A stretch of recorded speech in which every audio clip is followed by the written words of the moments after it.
this enlightenment that is just about to happen, its origin really begins 30 years ago, when the completed model of the human species was first seen.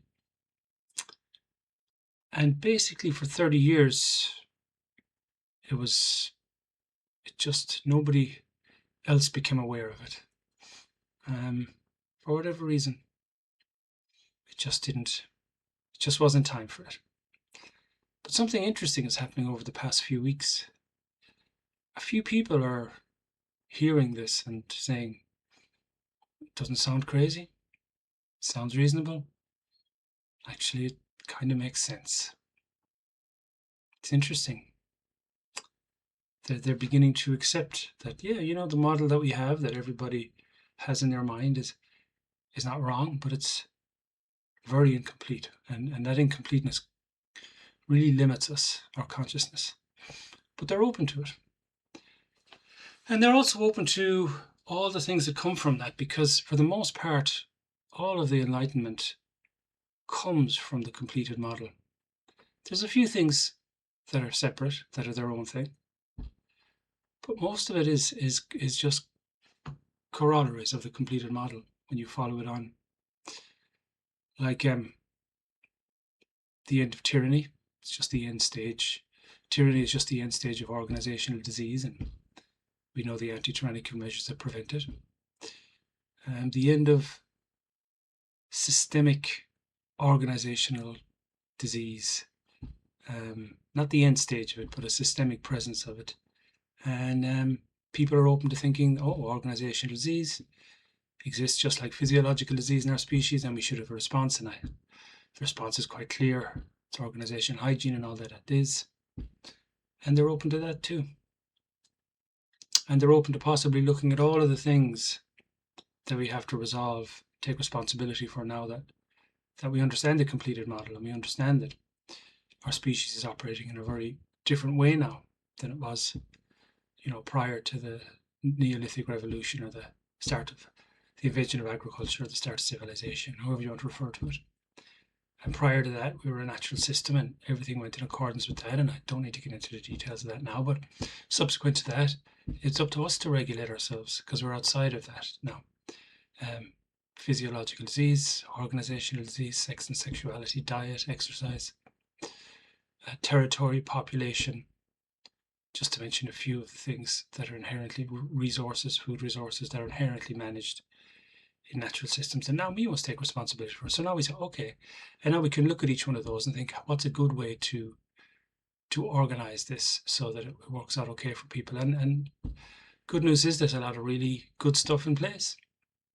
And I think it's just becoming more conscious of that, and mostly it's leveraging all the stuff that's already in place that we understand that works really well, but appreciating there's plenty of room for innovation and development and unresolved things that we need to work on now. I think so that's really it. Like, it all comes from once you understand the completed model, your consciousness is operating on a different level.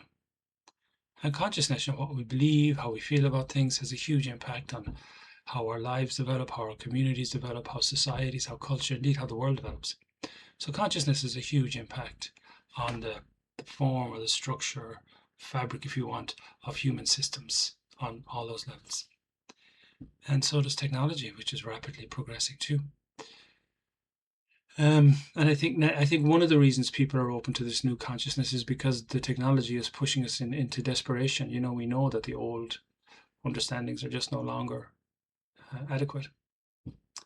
So it's really interesting. For 30 years, nobody wanted to know or cared or was into. I approached academics, did videos, did everything I could, talked to people about it, wrote about it, wrote articles about it, and it was just zero interest, the possibility that the model could be incomplete, the possibility that. But now people are looking at it and they're saying, that just makes sense. That's just a reasonable way to look at it. And that's how things happen. When it's time for something to become a more common consciousness, I think things just happen like that. There is a bigger reality to all of this going on, a metaphysical tale, But but yeah, the first few are beginning to believe it, to embrace it, to say, oh yeah, okay, and then that new consciousness starts, and it's a consciousness that will just, I hope, once a certain number of people embrace it, will spread rapidly across the whole world, and will be of great benefit because from that place of understanding things, we can be much more competent and sensible in how we respond to things. And as I say, we can bring an end to tyranny, we can bring an end to systemic organizational disease, we can appreciate that all these other matters, we need to figure out reasonable ways for managing them. I said, there are mostly, for the most part, a lot of those questions are answered. We just need to be more focused on making sure we stay up to speed with these things, and appreciate that we do need some kind of we are now responsible for managing culturally, traditions, are a big one, and to some degree legally, and so on. These aspects of our lives, and yeah.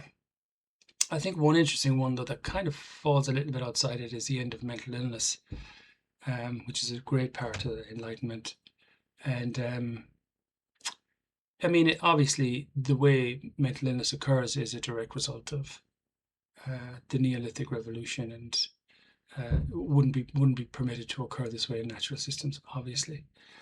But yeah, the resolution of it is right there now. So I've obviously done a lot of written books and done videos and do online meetings explaining this to people and showing them how to do it, which is great. People are open to it because it works when you treat it as just an episodic period of clinically significant distress that's highly responsible to building recovery capital in a way that's meaningful to the person. That's all we need to know about it.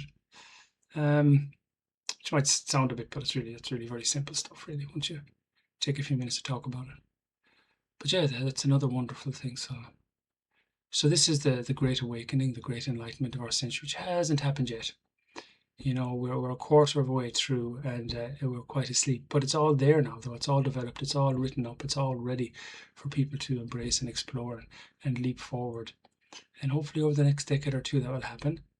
And then in the last part of the century, we'll be busy coming from that place of higher consciousness, of understanding the completed model, and working together to address these various concerns. So yeah, and it's just exciting.